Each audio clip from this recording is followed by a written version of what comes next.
All right, everybody, welcome to another episode of the Up and In Show.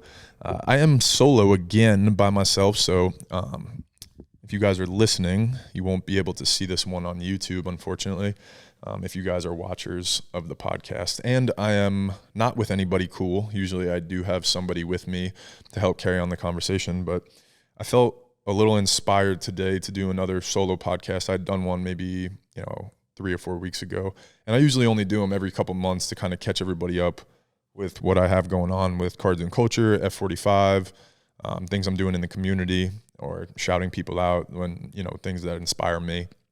But this one was inspired by a few things. First and foremost, I think it's always rewarding for me when I get really cool DMs or messages from parents or even from younger kids that listen to the podcast, because again, I do this stuff because I like to share my experience in the world, and I believe that I have a opportunity to connect with people that have done really cool things or things that have inspired other people or things that people look up to. And so I just like to tell their story. I like to find the good in what they're doing with their lives and also how they got to that point, right? Whether it's through adversity, whether it's through traumas or different things, there's a lot of growth that comes from those types of situations. So this episode is inspired by those types of things. And recently I got reached out to by a friend in town who works out at the gym, has a son that plays baseball. Shout out my boy Taylor. Appreciate you always listening and supporting my dude. So if you're listening to this one, keep going, dude. Always do what makes you happy and makes you confident. And your mom kind of shared everything with me, a little bit of, some of the words of praise that you had for the podcast. So I appreciate that. And I appreciate everybody who listens. I appreciate even if you don't reach out. But it does keep me going and doing these things and trying to do them at a high level. And so I was inspired because it's hard to do things, especially at certain ages. And I remember growing up as a young boy, and having these pressures to play basketball and baseball. And I was always the tall kid. I was always the best at sports and things like that. And it's hard to maintain, your identity and the way that the world looks at you. But at the end of the day, only you know how you feel, right? And you know what you're thinking. So stay true to that. Do what makes you happy. Do what makes you feel confident, right? And so whether that's art, whether that's sports, whether it's baseball, basketball, football, swimming, golf, tennis, there's all these new sports that are coming out where you can even interact with so many different people from across the world. And so to me, I find the word happiness is very subjective to a lot of people.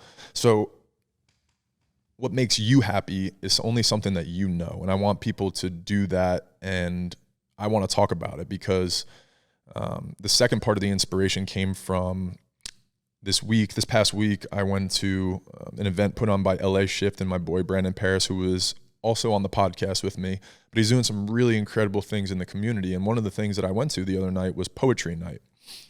I've always been into poetry. I enjoyed it when I was younger. I think rap and hip hop is poetry. I really do. I enjoy spoken word. And so this event was really cool. I think it was called the Silly Rabbit, which is out on Airline Highway. I'd never been there. So that was a new experience for me, which I truly enjoyed. It's a comedy club here in town. And again, I didn't even know that there was a comedy club in town. I enjoy comedy shows. So I'm going to go check out one. I think they have shows on the 15th and 16th of July. And I got in there and I'm looking at all these people and just wondering what kind of poetry I'm going to hear, what kind of stories I'm going to hear. And it was a diverse group of individuals, and a lot of people went up there and shared vulnerable, intimate stories about themselves or experiences they had gone through, and also traumas they had gone through. There was a room full of 50 to 100 people probably, and people were up there telling intimate stories about their lives. And it was an expression of art to me, and that's what I appreciate so much, was the vulnerability and the ability to share and connect with other people. You never know what those other 50 or 100 people are going through in the crowd or have gone through or experienced in their lives. And maybe they're just not on their journey enough to share it or connect, but the words coming from the poets was truly inspirational to me. It was. I don't know how else to say it. I went up to 3 or 4 young ladies after the show and just thanked them. That's it. I just thanked them for doing that, because I know that it's not easy to say things out loud, and especially in a world that's dominated by, or has traditionally been dominated by men. I think women are starting to understand their power and come through with the things that they really truly bring to the world. And so, you know, if a young woman is unfortunately violated or had a certain negative traumatic experience, it might not be the easiest thing to share with the world or to put out there or anything like that. And me sitting there listening to these stories I was just truly taken back. I've always really enjoyed writing, and I've always wanted to try poetry. I liked it. When I was a young kid, I remember trying to write poems when they were teaching us in English class and things like that. And I remember my dad always talking about poetic license and little things like that, where you can reframe words and make them sound good and sound like they rhyme. And the ability to hear these people do this inspired me to go home and write down some of my thoughts and experience, my thoughts around some of my experiences in my life, and especially lately. I'll share it with everybody. I've gone through a breakup, and so I was dating a girl for 2 years, almost 2 years, but that came to an end recently. And it's been a bit of a struggle for me. There's been ups and downs, and trying to meet new people has been tough for me. And also, I think the thoughts of what's going on in her world and things like that, and the feelings and love that I had for her and shared with her, were hard for me to get over for a while. And I'm still struggling, I think. But it was pretty cool to get out some of my energy, because that's really all that thoughts are, right? It's just energy that is created and stored in your brain and your body. And then you express it in so many different ways, right? And so I think traditionally in my life, I had different outlets that I expressed it through. And as I get older, I think that I wanted to retrain some of those outlets or find different outlets. And so lately I've really been sketching a lot, and that's been something that's been really rewarding for me. But the other night I wrote a poem, and I never thought that I would write a poem, but it was pretty cool just to kind of, and I don't think I'll ever share it with anybody. I really don't. Or maybe I will, I don't know. But that's the point of what I'm saying, is what's so inspiring to me about other people is that they could share that. But it's still, I'm taking baby steps, and I did it on my own, and I wrote a poem the other night, and it was kind of long actually. And I'm actually really, really proud of it. And it made me feel better in the moment too. So I think the beauty of that, and finding, something within me that made me feel better versus an external source, right? Traditionally, there's things like drinking or smoking or eating or, sharing intimate relationships with other people, whether that's sexual or even just, conversational. Those were all different outlets that I had used to cope with some of the feelings and the situations that I had going on within me. But those are all external things. Those are all things outside of me that I felt like I needed or wanted to use to make myself feel better. And it was a temporary fix, and it probably did make me feel good in those moments, right? In those mini moments. But then there was always the aftermath. I had to look at myself in the mirror. I had to live with myself and knowing in my conscience, how I felt about all of those things.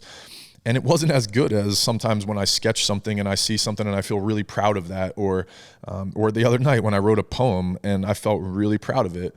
I've always journaled for a long time. That's always been something for me. So that always makes me feel better too. And sometimes I'll literally just start it with, I need to get this energy out of my head.